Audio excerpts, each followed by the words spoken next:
तर काय म्हणता मित्रमंडळी, जय भीम नमो बुद्धाय. तुम्हाला तर माहितीच आहे की आपण 3 महिन्यापर्यंत ग्रंथपठणाचे ब्लॉग टाकणार आहे. तर आपल्या ग्रंथपठणाच्या ब्लॉगचा दिवस आहे 49वा. तर मित्रमंडळी, काही न वेळ गमावता वळूया आपण आपल्या टॉपिककडे. तर आजचा आपला टॉपिक हा आहे की हा प्रदेश कोसलचा राजा प्रसन्नतेने त्या ब्राह्मणांना सर्व अधिकारासहित दान केलेला होता.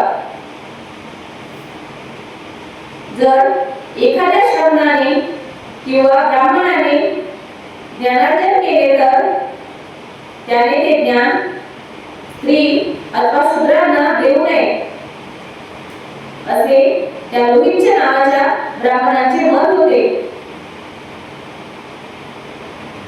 तथागत भगवान बुद्ध शालवाटिकेत राहत आहेत हे लोहितच्या ब्राह्मणाला कळले.